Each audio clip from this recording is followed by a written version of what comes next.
¿Y si todo lo que nos han contado sobre el dinero estuviera en realidad diseñado para mantenernos justo donde estamos? Esa es la premisa tan potente del libro Padre Rico, Padre Pobre de Robert Kiyosaki. Hoy vamos a desmenuzar esa filosofía financiera que ha sacudido a millones de personas y vamos a descifrar el mapa que él propone para escapar de la trampa financiera más común de todas. Muy bien, vamos a meternos de lleno. La historia de Kiyosaki gira en torno a los consejos totalmente opuestos de sus dos padres. Por un lado, su padre biológico, el padre pobre, un hombre con mucha formación, un buen puesto en el gobierno, pero que siempre andaba justo de dinero. Su consejo era el de siempre: estudia, saca buenas notas, consigue un trabajo seguro. Y por otro lado estaba el padre de su mejor amigo, su padre rico. Este señor apenas terminó la secundaria, pero se convirtió en uno de los hombres más ricos de Hawái. Su consejo era, como se imaginan, radicalmente distinto. Lo más interesante de esta tabla es el cambio de mentalidad. El padre pobre decía no puedo comprarlo y con eso cerraba la conversación, la mente.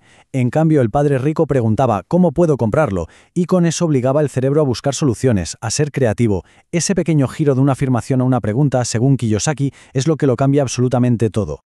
Y claro, esta diferencia de mentalidad lleva a dos destinos muy diferentes.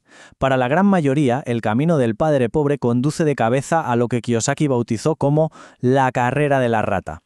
Es ese ciclo que parece no tener fin, en el que no importa cuánto dinero se gane, uno siempre se siente atrapado, como corriendo más y más rápido, solo para quedarse en el mismo sitio. Y en esta imagen se ve perfectamente cómo funciona la trampa.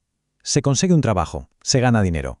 Luego, el deseo nos lleva a comprar cosas más chulas, una casa más grande, un coche mejor. Y claro, esto aumenta los gastos y las deudas. Y ahora entra en juego el miedo. El miedo a no poder pagar todas esas facturas obliga a trabajar todavía más duro, a no soltar ese empleo seguro. Y si llega un aumento, pues el ciclo se repite, pero a un nivel mucho más caro. Es un mecanismo perfecto, alimentado por el miedo y el deseo, que mantiene a la gente trabajando toda su vida para otros. Para que nos hagamos una idea de para quién se trabaja realmente, el libro da un dato que es bastante impactante, al menos para la situación en Estados Unidos. La mayoría de las familias trabaja desde enero hasta mediados de mayo solo para pagar impuestos.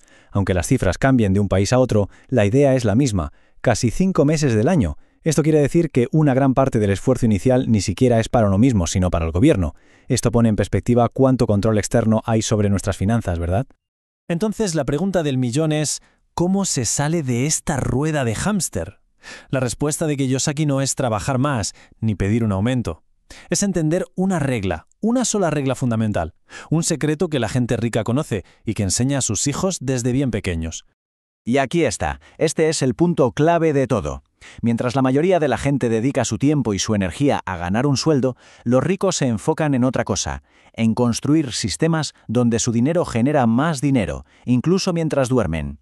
La idea no es cambiar tiempo por dinero, sino adquirir cosas que generen ingresos por sí mismas. ¿Y qué son esas cosas? Kiyosaki simplifica las finanzas de una manera radical con dos definiciones. Primero, un activo. Olvidémonos de las definiciones complicadas de contabilidad. Para él, un activo es sencillamente cualquier cosa que meta dinero en tu bolsillo de forma regular. Así de simple. Pensemos en propiedades que generan alquileres, acciones que dan dividendos, o un negocio que funciona sin que estés ahí todo el día. Y en el otro lado de la balanza tenemos el pasivo, que es, pues justo lo contrario, es cualquier cosa que te quite dinero, cualquier cosa que genere gastos y saque dinero de tu bolsillo mes a mes. La clave de la riqueza, según el libro, está en entender la diferencia entre estos dos conceptos y dedicar la vida a comprar activos, no pasivos. Y aquí es donde llega la pregunta más provocadora de todo el libro, la que desmonta una de las creencias más comunes. Según estas definiciones tan simples que acabamos de ver, ¿la casa donde uno vive es un activo o un pasivo? Pensemos, para la mayoría, la casa es el gasto más grande de todos. La hipoteca, los impuestos, el seguro, el mantenimiento, todo eso saca dinero del bolsillo cada mes. Por lo tanto, Kiyosaki argumenta que la casa no es un activo, es un pasivo. Un concepto que nos obliga a replantearnos por completo nuestra estrategia financiera. Miremos esta tabla, que lo explica todo visualmente. A la izquierda vemos el flujo de dinero de la clase media. El sueldo entra y casi al instante sale para pagar pasivos. El dinero nunca se queda, nunca trabaja para ellos. Ahora, a la derecha, el flujo de los ricos. Aquí los ingresos no vienen de un sueldo, vienen de su columna de activos. Alquileres, dividendos, negocios. Y el paso crucial, fíjense, es el segundo. En lugar de gastar ese dinero en lujos, lo reinvierten para comprar más activos. Y esos nuevos activos, claro, generan todavía más ingresos, creando una especie de espiral de riqueza que crece sola. Ese es el juego que juegan ellos. Es un juego completamente distinto. Bueno, una vez entendido el concepto, el siguiente paso es la acción. ¿Cómo podemos empezar a jugar con las reglas de los ricos? Pues se trata de adoptar una nueva mentalidad y un nuevo conjunto de principios que guíen nuestras decisiones con el dinero. Todo, absolutamente todo, empieza aquí, con este pequeño pero gigantesco cambio en el lenguaje. Decir no puedo es como apagar el cerebro, es una excusa. En cambio, preguntar ¿cómo puedo? Lo enciende. Obliga a la mente a ser creativa, a buscar soluciones, a aprender, a crecer. Es el primer paso para ejercitar ese músculo financiero en lugar de dejar que se atrofie. Y estas son las nuevas reglas del juego. Primero, atiende tu propio negocio. Ojo, esto no significa dejar el trabajo mañana mismo. Significa usar el tiempo libre y el dinero para empezar a construir esa columna de activos. Segundo, trabaja para aprender, no solo por un sueldo. Hay que buscar trabajos que enseñen habilidades valiosas, ventas, marketing, liderazgo, que luego se puedan usar en negocios propios. Tercero, recordar siempre que la mente es el activo más grande que tenemos. Hay que invertir constantemente en educación financiera.